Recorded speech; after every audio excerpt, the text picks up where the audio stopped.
लोकसभा चुनाव 2024 के आज इस नागौर सांसद प्रत्याशी के तौर पर बड़े भाई हनुमान जी बेनीवाल की इस नामांकन सभा में मंच पर विराजमान नागौर से विधायक और कांग्रेस के वरिष्ठ नेता आदरणीय हरेंद्र मिर्धा जी, कांग्रेस पार्टी के जिला अध्यक्ष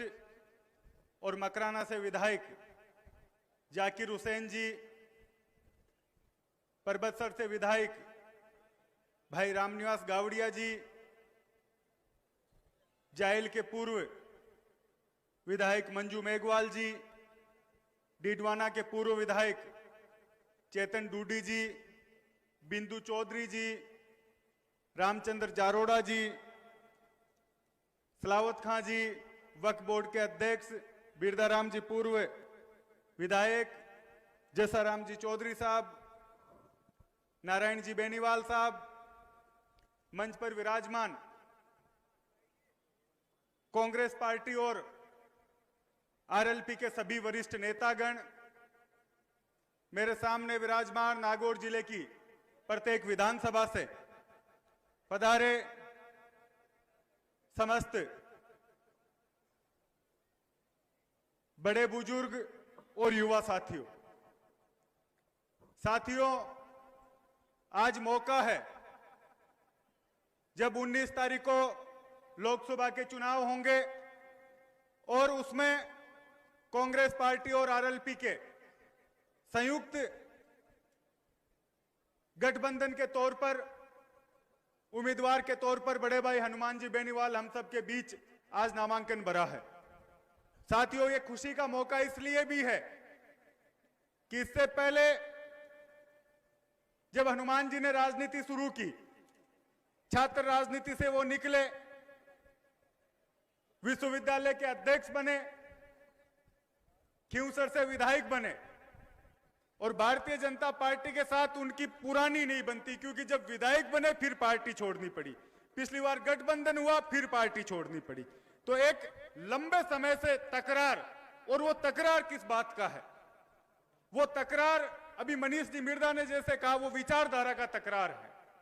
क्योंकि जो पार्टी सामंती सोच रखकर इस राजस्थान में राज करना चाहती है, उससे भिड़ने की मादा किसान कौम ही रख सकती है, इसलिए इनकी भारतीय जनता पार्टी से नहीं बनी।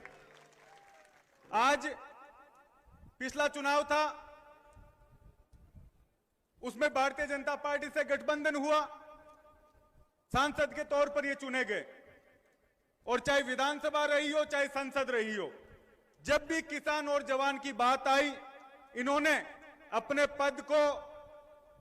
अपने आगे के भविष्य को ना देखकर पहले उस मुद्दे को आगे रखा। और जब 750 किसान बॉर्डर पर मर गए, शहीद हो गए, जिन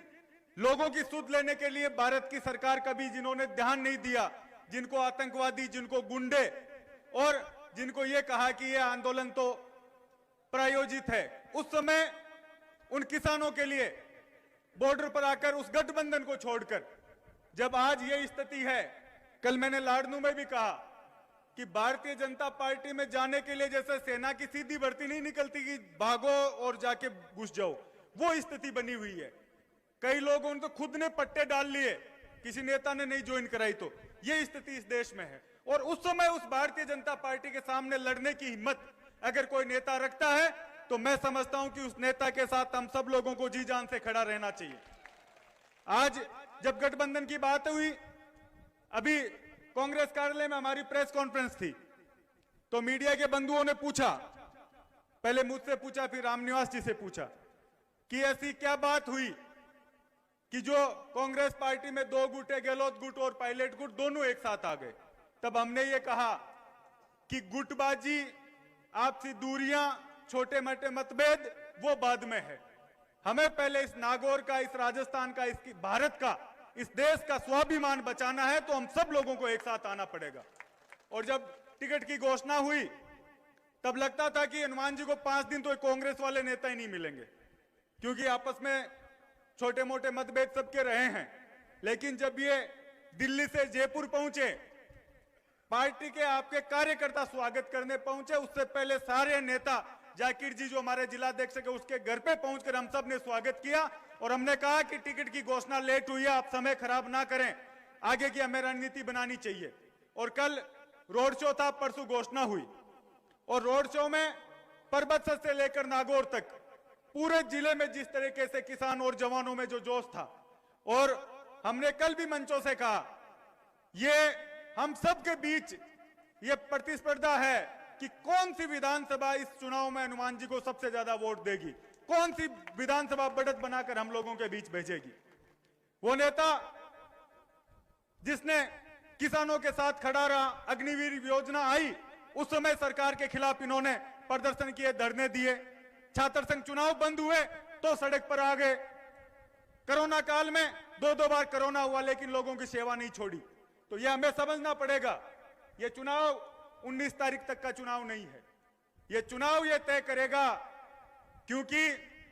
इस राजस्थान और देश की राजनीति में नागौर जिला हमेशा एक अलग करवट खड़ा रहता है। और मैं पीछे एक दिन लिस्ट देख रहा था कि कब कब यहां कांग्रेस जीती, कब कब भारतीय जनता पार्टी जीती। तो पिछला चुनाव तो कोई पार्टी का नहीं था, कांग्रेस भी वही थी, भाजपा भी वही थी, हनुमान जी यहां से सांसद बने। उसके अलावा सिर्फ सीआर साहब, और उस समय भी क्योंकि हनुमान जी चुनाव लड़ रहे थे, कांग्रेस के वोट बंटे, इसलिए सीआर साहब और एक बार भानु जी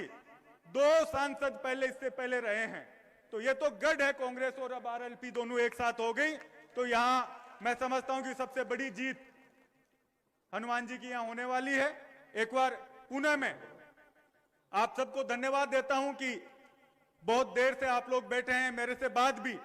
हनुमान जी को बोलना है, जाकिर साहब को बोलना है, हरेंद्र मिर्दा जी को बोलना है। मैं एक बार आप सबको ये धन्यवाद देता हूं और एक जिम्मेदारी हम लोगों को लेकर जानी पड़ेगी कि 19 तारीख तक